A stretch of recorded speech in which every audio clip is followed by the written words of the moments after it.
Mark Rose here in Baltimore, my hometown, at the Nostalgia Con 2016 with the tall, the debonair, the good-looking Mr. Kent McCord. How are you, sir? You have got such a fan following. You've done so much in your life, in your career. This weekend, this weekend you could write a book on your fans. Many fans, they love you. I got to say this on camera because my family's going to see this. A guy named Jeff, who's a cop, came here and he made his own Adam-12 car, one Adam-12, and you graced him with going up there. You did a spot on the news with him and you signed his car, and he broke out in tears and hugged Kent McCord. He's been texting me all day. Thank you for letting that happen, Mark. I said, I didn't make it happen. I helped make it happen. Kent made it happen. But my first question... First of all, when it comes down, I was just telling Martin that there were an inordinate number of police officers who came this week, and I think it's due to Martin's looking forward and understanding that I was going to be here and that there are all kinds of law enforcement agencies I've done this show 11 years. I've never seen this. And, and so, it was that good fortune that he created. The other thing is that people, who do that work, the men and women who protect and serve us, yes, sir. Are doing a heck of a job in a trying time. Agreed. And I think everybody who, expects good law enforcement needs to help law enforcement be good. Yes, sir. Number one, because we are the eyes and ears for anyone. Agreed. Who is doing something nefarious, even if it's in our neighborhood and it's a stranger, or it's somebody approaching a child, if it's somebody casing the neighborhood and not but it is a stranger. It's an unsung job. I'm ex-military intelligence, not police, and all my friends are MPs. Yeah, but what has to happen is the public needs to get involved in that equation. Yes, sir. Public has to be the eyes and ears. Officers in law enforcement can only respond to what they know. Yes, sir. And so you have, it's not just a one-way street; it's a two-way street. Understood. Well put. You were great. You made so many. You made fans. You made people. You made police officers. Weekend, year. It's incredible. For you, I'm going to go 5 minutes with a few questions for you, sir. I did meet you 15 years ago. You remembered it, and I interviewed you 15 years ago at this hotel at Shore Leave Convention. But I want to ask you, you've had such a career. What got you into wanting to be an actor when you really discovered that bug, the acting bug? Yeah. What got you that? Well, I'm not sure that it doesn't lie dormant in all of us. That the acting bug, and then at some point it surfaces and you get an opportunity. But, I did, I look back in Christmas plays in grade school and stuff, and I wasn't that outgoing as a human being. I got involved in athletics, and athletics led me to a little park in, actually it led me to a house in off of Mulholland that belonged to Ricky Nelson one night when we were going to prepare and draw up some plays to play against Elvis Presley and Elvis's group and friends, Red West, Sonny, Lamar, and Alan Fortas and Joe Esposito and all the guys, and that led to a little park in Bel Air, and we played a touch football game till it got too dark to continue to play, and we won. We won, by the way. But we had kind of a ringer team. Yes, sir. I was just finished with my freshman season in college, and a friend of mine who really introduced me to Rick, a man named Mike Hafner, had just finished his freshman season at UCLA, and that created a friendship. Good. Which then I wound up on visiting the set of Ozzie and Harriet, and at that time I was 18 years old, and Oz used a lot of youngsters in the show, and with the fraternity brothers, and those situations, and put me in a few scenes, and then threw some lines at me, and nice. That got me not only got me my SEG card, my Screen Extras Guild card, but my SAG card, and then just through circumstance and working around and being at a place where I walked into a studio one time to a guy who was working in extra casting and moving up into new talent at Universal, knew I had been doing a role as myself on Ozzie and Harriet. and said, would you consider doing a scene because we're signing young talent at the studio again. Right. And I said, absolutely, and put a scene together, presented it, and got signed to a contract at Universal. Fantastic. So, it's just... And the rest is history. Yeah, well, as for they sure. say, yeah. Well, we know you best, one Adam-12, of course, so many other things. Tell me a little bit about just anything that you want to talk about being involved with the show Adam-12, because you've got so many things, and I've only got 5 more minutes. So what would you like to say about your part and role in that wonderful show? You keep saying 5 minutes from this point. That's what I keep doing. I know. 4 minutes, 30 seconds. No, I want to get you out of here. I know. It's the end of the weekend. We had, it was a unique show in a lot of ways. Number one, it was the first serious look at uniformed police in a car. Yes, sir.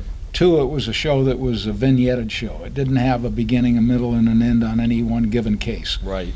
It tried to represent what happens in the life of 2 police officers in a black and white. And so you would have one incident, you'd have to get up and leave, the detectives would take over. And we exhibited that many times with me as a rookie, my frustration, and Marty saying that's the way it works, and on to the next case. Yes, sir. And you could go from a tragic incident to a funny incident to a boring incident. Yeah, but all in a day's work. Sir. And then, so there were a lot of people who didn't believe that would work in the beginning, Jack Webb being one of them. Oh, wow. But Bob Senator had faith in what he had created, and it wound up working. Wonderful. And, so in that, we also were a show that stopped using the back lot at a certain point after about a season and a half, when the back lot of Universal became too familiar. And so we went out in the street, and when we would start Adam-12, it would be in the summertime to get ready for September and the new season of shows coming on network television. So we would be out in the street when all these kids were out of school, and we'd be working in a neighborhood, and all of a sudden it became like here at the convention, a multitude of youngsters, watching us shoot, and we had, crowd control and everything else, and everybody please be quiet, we got to shoot this shot, and then we'd sit down, and and kids would come up and ask us questions and things. And I still get, in L.A., I'll have somebody stop and say, you used to shoot in my neighborhood. Wow. And I was a kid, and I used to watch you guys shoot. That's wonderful, yeah. And look at the careers you started, though. I mean, your role started a lot of people in police and that kind of a genre. Unbelievable. I hear that all the time, yes, and sir. I especially heard it a lot this weekend. Yes, sir. And, and I'm always humbled by the fact. And it also exhibits the kind of responsibility make-believe has, and that a lot of people would like to say, oh no, you don't have there's no connection between these violent games that we have kids play and kids committing violence. And unless I've been lied to for the last almost 50 years now by people coming up to me saying, I became a police officer because of you, or Marty, or the show, or Jack Webb or something, unless we've been being lied to all these years, it has a profound effect on people. Make believe, is a special thing when you see these images, and we have to go back, to children understand motion pictures and movement before they can walk or talk. Yes, sir. That's an impression. Yeah, yes. It's an impression that's made, and we have lived that. Marty and I lived it from the beginning.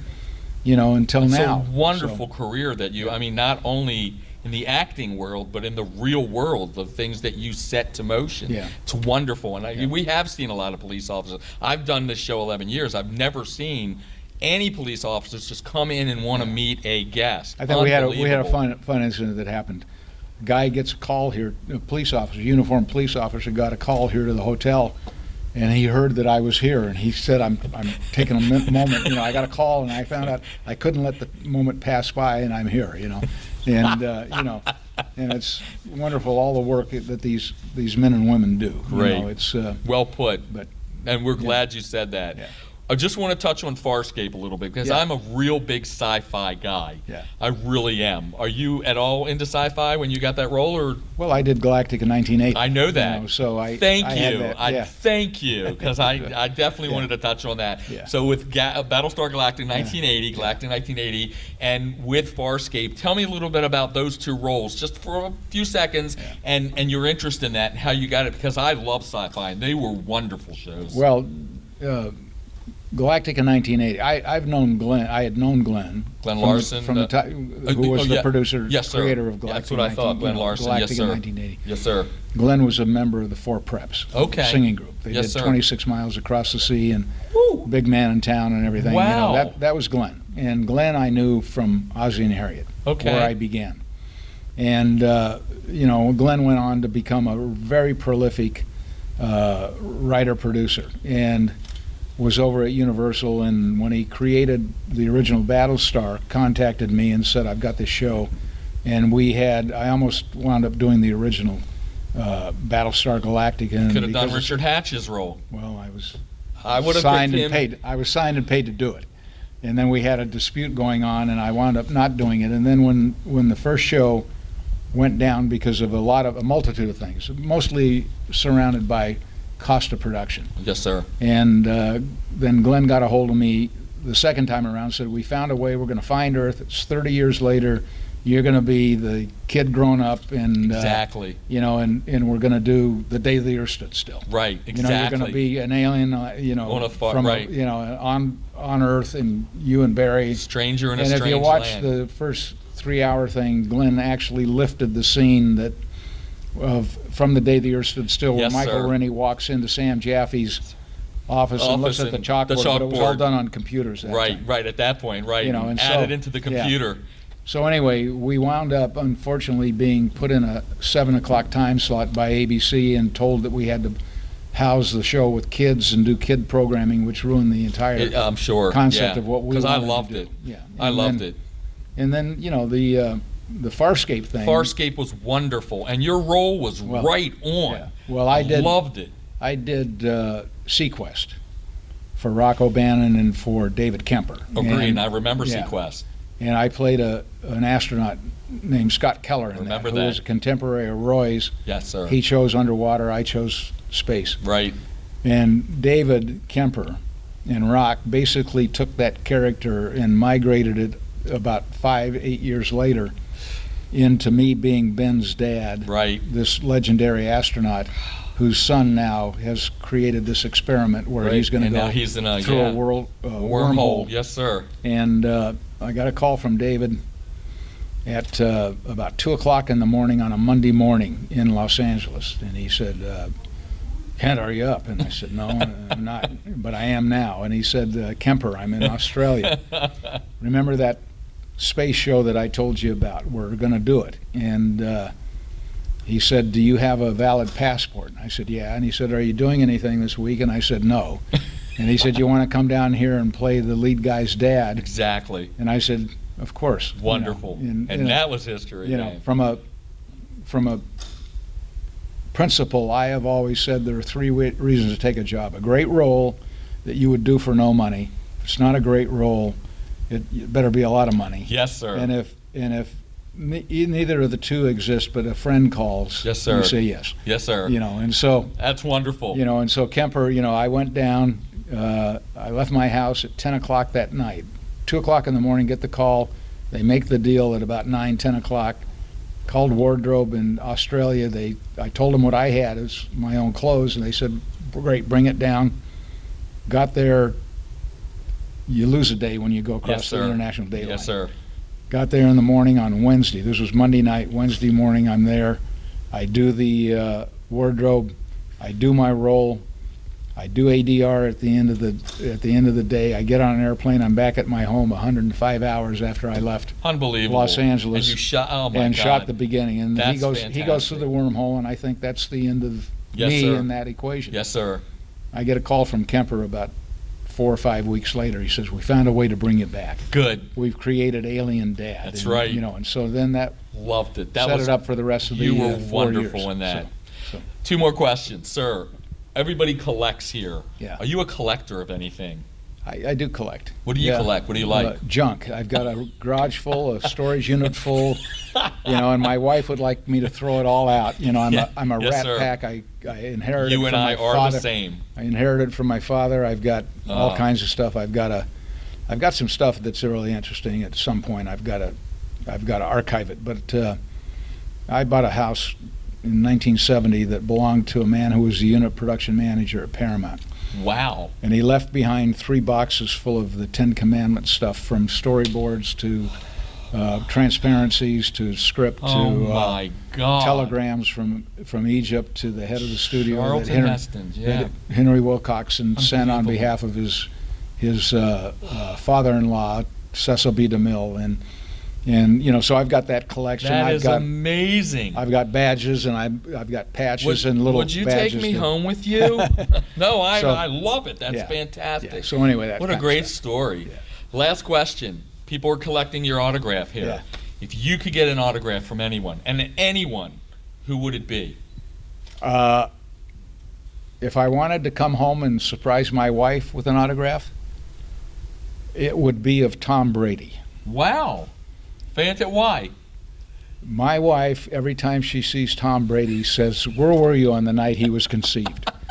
Because if you look at young pictures of Tom, or of me, yes, sir. And a lot of people, I looked at a thing one time and they said, Kent McCord has that Tom Brady thing going on in this deal. Anyway, sure. He's a marvelous talent, and everything else. And my wife, he is a huge Patriot fan as long as Tom Brady continues to play football. But that's it. Right on. And about you, if you could get from anybody. Well, I'll tell you, we were doing Laugh-In one time. We were doing the Hollywood Boys Choir, which consisted of Marty and me and Ernie Borgnine and Charles Nelson Riley. Yes, sir. And my God, you met the best of the best. Ed Asner, Glenn Ford, and Duke Wayne. And we were standing out. Marty had worked with John Wayne a couple of times. Yes, sir. And we were standing out front on a red carpet where we were going to be brought in, because it was an anniversary edition of Laugh-In. The Rowan and Martin's Laugh-In. And somebody came up and said, "Mr. Wayne, could I have your autograph?" And he said, "I just happen to have one I just signed." And he handed a guy a card. And the guy walked away, and Duke said to Marty and me, he said, "I really didn't sign that. They're all printed out." He said, "But by the time they realize that, I'm gone." And I said, "Well, if you don't mind, Mr. Wayne, could I have one?" And he reached in and he said, "Of course." And I still have that. Outstanding. Yeah. What a great story. I wish I could keep you here for another hour, but we are done. Okay. Kent McCord, thank you so much, sir. You're welcome. You're very gracious, and thank you for being at the convention. You're welcome. Mr. Kent McCord. Thank you.